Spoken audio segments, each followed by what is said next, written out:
में। प्रिय भक्तजनों, आज बृहस्पतिवार के दिन आप बृहस्पति देव की बड़ी ही दुर्लभ कथा सुनेंगे।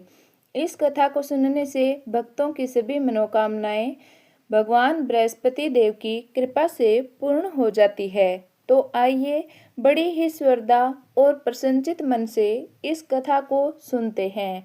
भारतवर्ष में एक प्रतापी और दानी राजा राज करता था। वह नित्य गरीबों और ब्राह्मणों की सहायता करता था। यह बात उसकी रानी को अच्छी नहीं लगती थी। वह ना ही गरीबों को दान देती, ना ही भगवान का पूजन करती थी और राजा को भी दान देने से मना किया करती थी। एक दिन राजा शिकार खेलने वन को गए थे तो रानी महल में अकेली थी।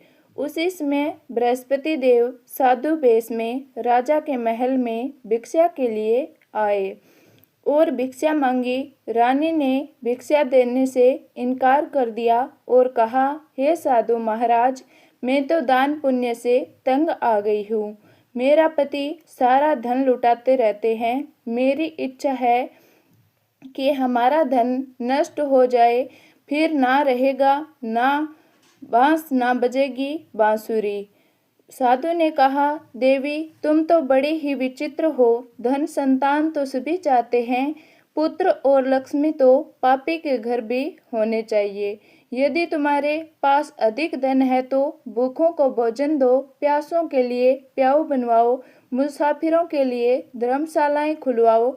जो निर्धन अपनी कुंवारी कन्याओं का विवाह नहीं कर सकते, उनका विवाह करा दो। ऐसे और कई काम हैं जिनके करने से तुम्हारा यश लोक परलोक में फैलेगा।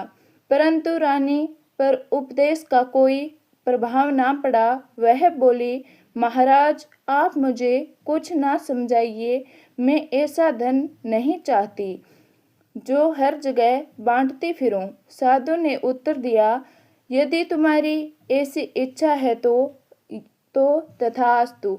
तुम ऐसा ही करना कि बृहस्पतिवार को घर लीपकर पीली मिट्टी से अपना सिर धोकर स्नान करना, भट्टी चढ़ाकर कपड़ा धोना। ऐसा करने पर वह साधु महाराज वहां से अलोप हो गए। साधु के अनुसार कहे बातों को पूरा करते हुए रानी को केवल 3 बृहस्पतिवार ही बीते थे कि उसकी समस्त धन संपत्ति नष्ट हो गई। भोजन के लिए राजा का परिवार तरसने लगा। तब एक दिन राजा ने रानी से बोला, हे रानी, तुम यहीं रहो, मैं दूसरे देश को जाता हूँ, क्योंकि यहाँ पर सभी लोग मुझे जानते हैं, इसीलिए मैं कोई छोटा कार्य नहीं कर सकता। ऐसा कहकर राजा प्रदेश चला गया। वह वहाँ जंगल से लकड़ी काट कर लाता और शहर में बेचता। इस तरह वह अपना जीवन व्यतीत करने लगा। इधर राजा के प्रदेश जाते ही रानी और दासी दुखी रहने लगी। एक बार जब रानी और दासी को 7 दिन तक बिना भोजन के रहना पड़ा तो रानी ने अपनी दासी से कहा, हे दासी, पास ही के नगर में मेरी बहन रहती है, वह बड़ी धनवान है, तू उसके पास जा और कुछ लेकर आ ताकि थोड़ी बहुत गुजर बसर हो जाए। दासी रानी के बहन के पास गई। उस दिन गुरुवार था और रानी की बहन उस समय बृहस्पतिवार व्रत की कथा सुन रही थी। दासी ने रानी की बहन को अपनी रानी का संदेश दिया, लेकिन रानी की बड़ी बहन ने कोई उत्तर नहीं दिया। जब दासी को रानी की बहन से कोई उत्तर नहीं मिला तो वह बहुत ही दुखी हुई और उसे क्रोध भी आया। दासी ने वापस आकर रानी को सारी बात बता दी। सुनकर रानी ने अपने भाग्य को कोसा। उधर रानी की बहन ने सोचा कि मेरी बहन की दासी आई थी, परंतु मैं उससे नहीं बोली, इससे वह बहुत दुखी हुई होगी। कथा सुनकर और पूजा समाप्त करके वह अपनी बहन के घर आई और कहने लगी, हे बहन, मैं बृहस्पतिवार की व्रत कर रही थी। तुम्हारी दासी मेरे घर आई थी। परंतु जब तक कथा होती है तब तक ना तो उठते हैं ना ही बोलते हैं, इसीलिए मैं नहीं बोली। कहो दासी क्यों आई थी? रानी बोली, बहन तुमसे क्या छिपाऊं, हमारे घर में खाने तक को अनाज नहीं था। ऐसा कहते कहते रानी की आंखें भर आई। उसने दासी समेत पिछले 7 दिनों से भूखे रहने तक की बात अपनी बहन को विस्तार से सुना दी। रानी की बहन बोली, देखो बहन, भगवान बृहस्पति देव सबकी मनोकामनाओं को पूर्ण करते हैं। देखो शायद तुम्हारे घर में अनाज रखा हो। पहले तो रानी को विश्वास नहीं हुआ, पर बहन के आग्रह करने पर उसने अपने दासी को अंदर भेजा तो उसे सचमुच अनाज से भरा एक घड़ा मिल गया। यह देखकर दासी को बड़ी हैरानी हुई। दासी रानी से कहने लगी, हे रानी, जब हमको भोजन नहीं मिलता तो हम व्रत ही तो करते हैं, इसीलिए क्यों ना इनसे व्रत और कथा की विधि पूछ ली जाए ताकि हम भी व्रत कर सकें। तब रानी ने अपनी बहन से बृहस्पतिवार व्रत के बारे में पूछा। उसकी बहन ने बताया, बृहस्पतिवार के व्रत में चने की दाल और मुनका से विष्णु भगवान का केले के जड़ में पूजन करें तथा दीपक जलाएं, व्रत कथा सुने और पीला भोजन ही करें। इससे बृहस्पति देव प्रसन्न होते हैं। व्रत और पूजन की विधि बताकर रानी की बहन अपने घर लौट गई। 7 दिन बाद जब गुरुवार आया तो रानी और दासी ने व्रत रखा। गुड़साल में जाकर चना और गुड़ ले आई, फिर उससे केले की जड़ तथा विष्णु भगवान का पूजन किया। अब पीला भोजन कहाँ से आए, बात को लेकर दोनों बहुत दुखी थी, क्योंकि उन्होंने व्रत रखा था, इसीलिए बृहस्पति देव उनसे प्रसन्न थे। इसीलिए वे एक साधारण व्यक्ति का रूप धारण कर 2 थालों में सुंदर पीला भोजन दासी को दे गई। भोजन पाकर दासी प्रसन्न हुई और फिर रानी के साथ मिलकर भोजन ग्रहण किया। उसके बाद वे सभी गुरुवार को व्रत और पूजन करने लगी। बृहस्पति भगवान की कृपा से उसके पास फिर धन संपत्ति आ गई, परंतु रानी फिर से पहले की तरह आलस्य करने लगी।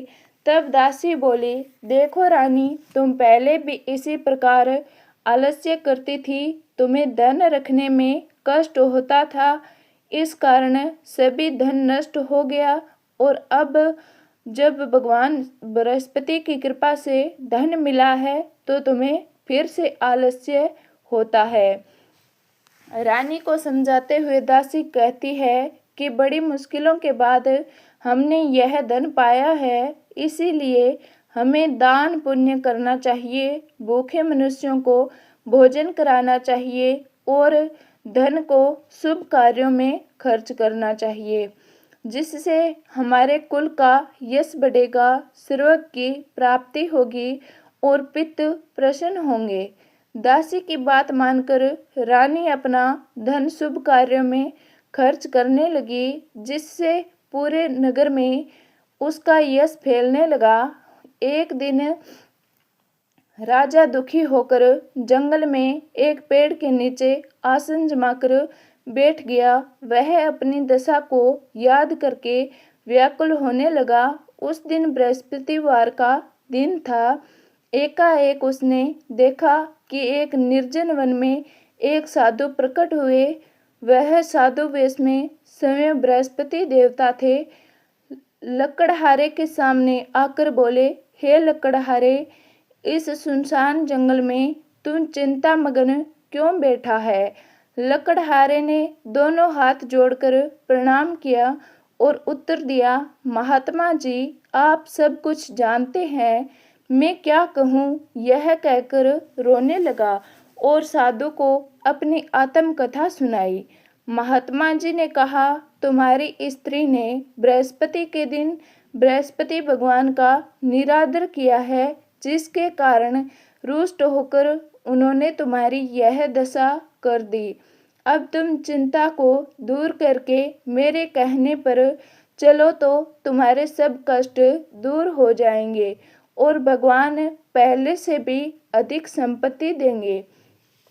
तुम बृहस्पति के दिन कथा किया करो। 2 पैसे के चने मुनका लाकर उसका प्रसाद बनाओ और शुद्ध जल से लोटे में शक्कर मिलाकर अमृत तैयार करो। कथा के पश्चात अपने सारे परिवार और सुनने वाले प्रेमियों में अमृत व प्रसाद बांटकर आप भी ग्रहण करो। ऐसा करने से भगवान तुम्हारी सब मनोकामनाएं पूरी करेंगे। साधु के ऐसे वचन सुनकर लकड़हारा बोला, प्रभु, मुझे लकड़ी बेचकर इतना पैसा नहीं मिलता जिससे भोजन के उपरांत कुछ बचा सकूं। मैंने रात्रि में अपने स्त्री को व्याकुल देखा है। मेरे पास कोई साधन नहीं जिससे उसका समाचार जान सकूं। फिर मैं कौन सी कहानी कहूँ यह भी मुझको मालूम नहीं। साधु ने कहा, हे राजा, मन में भगवान के पूजन व्रत का निश्चय करो। वे समय तुम्हारे लिए कोई राह बना देंगे। बृहस्पतिवार के दिन तुम रोजाना की तरह लकड़ियां लेकर शहर में जाना। तुम्हें रोज से 2 गुना धन मिलेगा, जिससे तुम ना स्नान करती थी ना किसी देवता का पूजन करती थी।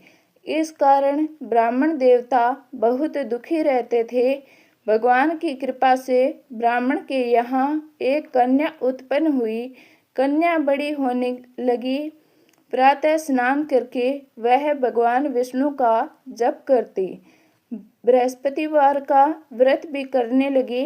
पूजा पाठ समाप्त कर पाठशाला जाती तो अपनी मुट्ठी में जौ भर के ले जाती और पाठशाला के मार्ग में डालती जाती। लौटते समय वह जो श्रवण के हो जाते तो उनको बेचकर घर ले आती। एक दिन वह बालिका सूप में उस सोने के जौ को फटकार कर साफ कर रही थी।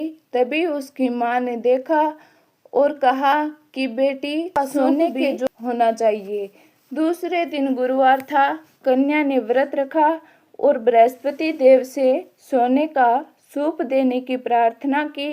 बृहस्पति देव ने उसकी प्रार्थना स्वीकार कर ली। रोजाना की तरह वह कन्या जौ फैलाती हुई पाठशाला चली गई। पाठशाला से लौटकर जब वह जौ बीन रही थी तो बृहस्पति देव की कृपा से उसे सोने का सूप मिला। उसे वह घर ले आई और उससे जौ साफ करने लगी, परंतु उसकी माँ का वही ढंग रहा। एक दिन की बात है, कन्या सोने के सूप में जब जौ साफ कर रही थी, उसी समय उस नगर का राजकुमार वहां से निकला। कन्या के रूप में उस कार्य को देखकर वह उस पर मोहित हो गया और राजमहल में आकर वह भोजन तथा जल त्याग कर उदास होकर लेट गया। राजा को जब राजकुमार द्वारा अन्न जल त्यागने का समाचार ज्ञात हुआ तो अपने मंत्री के साथ वह अपने पुत्र के पास गया और पूछा कि हे पुत्र, तुम्हें किस बात का दुख है, तुम्हें क्या चाहिए? तो उसने कहा, हे पिताजी, मुझे एक लड़की बहुत पसंद है, मैं उससे विवाह करना चाहता हूँ। तो राजा ने कहा, हे पुत्र, वह लड़की कौन है, कहाँ है, मुझे बताओ। तो राजकुमार ने राजा को उस लड़की के घर का पता भी बता दिया। मंत्री उस लड़की के घर गया। मंत्री ने ब्राह्मण के समक्ष राजा की ओर से निवेदन किया। कुछ ही दिन बाद ब्राह्मण की कन्या का विवाह राजकुमार के साथ संपन्न हो गया। कन्या के घर से जाते ही ब्राह्मण के घर में पहले की भांति गरीबी का निवास हो गया। एक दिन दुखी होकर ब्राह्मण अपनी पुत्री से मिलने गए। बेटी ने पिता की अवस्था को देखा तो अपनी माँ का हाल पूछा। ब्राह्मण ने सभी हाल कह सुनाया। कन्या ने बहुत सा धन देकर अपने पिता को विदा कर दिया। लेकिन कुछ दिन बाद फिर वही हाल हो गया। ब्राह्मण फिर अपनी कन्या के पास गया और सभी हाल कहा तो पुत्री बोली, हे पिताजी, आप माताजी को यहाँ लिवा लाओ। मैं उन्हें वह विधि बताऊंगी जिससे गरीबी दूर हो जाए।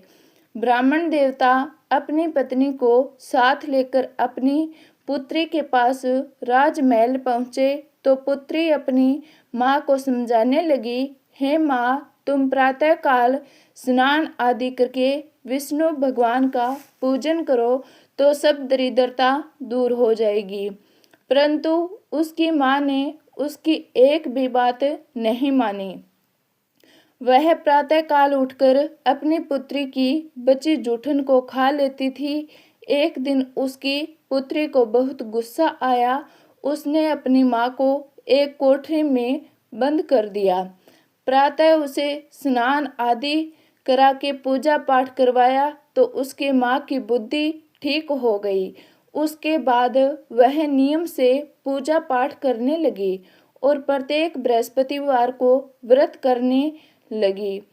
इस व्रत के प्रभाव से मृत्यु के बाद वह स्वर्ग को गई। वह ब्राह्मण भी सुखपूर्वक इस लोक का सुख भोग कर स्वर्ग को प्राप्त हुआ। इस तरह कहानी कहकर साधु बने बृहस्पति देव वहां से लोप हो गए। धीरे धीरे समय व्यतीत होने पर फिर बृहस्पतिवार का दिन आया। राजा जंगल से लकड़ी काटकर शहर में बेचने गया। उसे उस दिन और दिनों से अधिक धन मिला। राजा ने चना गुड़ आदि लाकर बृहस्पतिवार का व्रत किया। उस दिन से उसके सभी क्लेश दूर हो गए।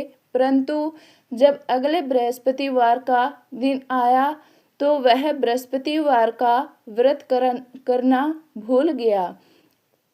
इस कारण बृहस्पति भगवान नाराज हो गए। उस दिन उस नगर के राजा ने विशाल यज्ञ का आयोजन किया था तथा अपने समस्त राज्य में घोषणा करवा दी कि सभी मेरे यहाँ भोजन करने आए, किसी के घर चूल्हा ना जगे।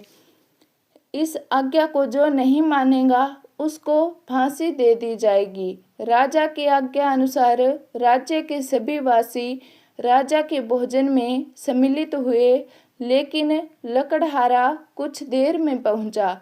इसीलिए राजा उसको अपने साथ महल में ले गए। जब राजा लकड़हारे को भोजन करा रहे थे तो रानी की दृष्टि उस खूंटी पर पड़ी जिस पर उसका हार लटका हुआ था। उसे हार खूंटी पर लटका दिखाई नहीं दिया। रानी को निश्चय हो गया कि मेरा हार इस लकड़हारे ने चुरा लिया है। अब रानी के कहने पर लकड़हारे को राजा ने कैद खाने में डलवा दिया। लकड़हारा जेल में विचार करने लगा कि ना जाने कौन से पूर्व जन्म के कर्म मुझे यह दुख प्राप्त हुआ है, और जंगल में मिले साधु को याद करने लगा। तभी तत्काल बृहस्पति देव साधु के रूप में प्रकट हो गए और कहने लगे, अरे मूर्ख, तूने बृहस्पति देवता की कथा नहीं कही, उसी कारण तुम्हें यह दुख प्राप्त हुआ है। अब चिंता मत कर, बृहस्पतिवार के दिन जेल खाने के दरवाजे पर तुझे 4 पैसे पड़े मिलेंगे। उनसे तू बृहस्पतिवार की पूजा करना तो तेरे सभी कष्ट दूर हो जाएंगे। अगले बृहस्पतिवार को उसे जेल के द्वार पर 4 पैसे मिले। राजा ने पूजा का सामान मंगवाकर कथा कही, प्रसाद बांटा। ऐसा करने से बृहस्पति देव बहुत ही प्रसन्न हुए और उसी रात्रि में बृहस्पति देव ने उस नगर के राजा को स्वप्न में कहा, हे राजा, तूने जिसे जेल में बंद किया है उसे कल छोड़ देना। वह किसी अन्य देश का राजा है, वह निर्दोष है। राजा प्रातःकाल उठा और खूंटी पर टंगा हार देखकर लकड़हारे को बुलाकर क्षमा मांगी तथा राजा के योग्य सुंदर वस्त्र आभूषण भेंट कर उसे विदा किया। बहुत सी धर्मशालाएं, मंदिर आदि बन गई थी। राजा ने पूछा, यह किसका बाग और धर्मशाला है? तब नगर के सब लोग कहने लगे, यह सब रानी और बांदी के हैं। तो राजा को आश्चर्य हुआ और क्रोध भी आया। जब रानी ने यह समाचार सुना तो वह कि राजा आ रहे हैं, तो उसने बांदी से कहा, दासी देख, राजा हमको कितनी बुरी हालत में छोड़ गए थे। हमारी ऐसी हालत देखकर वह लौट ना जाए, इसीलिए तुम दरवाजे पर खड़ी हो जा। आज्ञा अनुसार दासी दरवाजे पर खड़ी हो गई। राजा आए तो उन्हें अपने साथ लेवा लाई। तब राजा ने क्रोध करके अपनी रानी से पूछा, यह धन तुम्हें कैसे प्राप्त हुआ? तब उन्होंने कहा कि हमें यह धन बृहस्पति देव की इस व्रत के प्रभाव से प्राप्त हुआ। यह सुनकर राजा बड़े ही प्रसन्न हुए। राजा ने निश्चय किया कि 7 रोज बाद तो सभी बृहस्पति देव का पूजन करते हैं, परंतु मैं प्रतिदिन दिन में 3 बार कहानी तथा रोज व्रत किया करूँगा। अब हर दिन राजा के दुपट्टे में चने की दाल बंधी रहती तथा दिन में 3 बार कहानी कहता। एक रोज राजा ने विचार किया कि चलो अपनी बहन के यहाँ हो आवें। इस तरह निश्चय कर राजा घोड़े पर सवार हो अपनी बहन के यहाँ चले गए। मार्ग में उसने देखा कि कुछ आदमी एक मुर्दे को लिए जा रहे हैं, तो उन्हें रोककर राजा कहने लगा, अरे भाइयों, मेरी बृहस्पति देव की कथा सुन लो। वे बोले, लो, हमारा तो आदमी मर गया है, इसको अपनी कथा की पड़ी है। परंतु कुछ आदमी बोले, अच्छा कहो, हम तुम्हारी भी कथा भी सुनेंगे।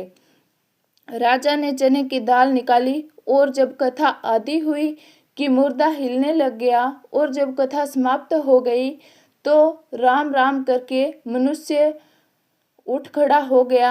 आगे मार्ग में राजा को एक किसान खेत में हल चलाता मिला। राजा ने उसे देख और उससे बोले, अरे भैया, तुम मेरी बृहस्पतिवार की कथा सुन लो। किसान बोला, जब तक मैं तेरी कथा सुनूंगा तब तक 4 हरैया जोत लूंगा। जा अपनी कथा किसी और को सुना। इस तरह राजा आगे चलने लगा। राजा के हटते ही बैल पछाड़ खाकर गिर गए तथा किसान के पेट में बड़ी जोर का दर्द होने लगा। उस समय उसकी माँ रोटी लेकर आई। उसने जब देखा तो अपने पुत्र से सब हाल पूछा और बेटे ने सभी हाल कह दिया। तो बुढ़िया दौड़ी दौड़ी उस घुड़सवार के पास गई और उसने उससे बोली कि मैं तेरी कथा सुनूंगी, तो अपनी कथा मेरे खेत पर चलकर ही कहना। राजा ने बुढ़िया के खेत पर जाकर कथा कही, जिसके सुनते ही वह बैल उठ खड़ा हुए तथा किसान के पेट का दर्द भी बंद हो गया। राजा अपनी बहन के घर पहुंचा। बहन ने राजा की खूब मेहमानी की। दूसरे रोज प्रातःकाल राजा जगा तो वह देखने लगा कि सब लोग भोजन कर रहे हैं। राजा ने अपनी बहन से कहा, ऐसा कोई मनुष्य है जिसने भोजन नहीं किया हो? मेरी बृहस्पतिवार की कथा सुन ले। बहन बोली, हे भैया, यह देश ऐसा ही है कि पहले यहाँ लोग भोजन करते हैं, बाद में अन्य काम करते हैं।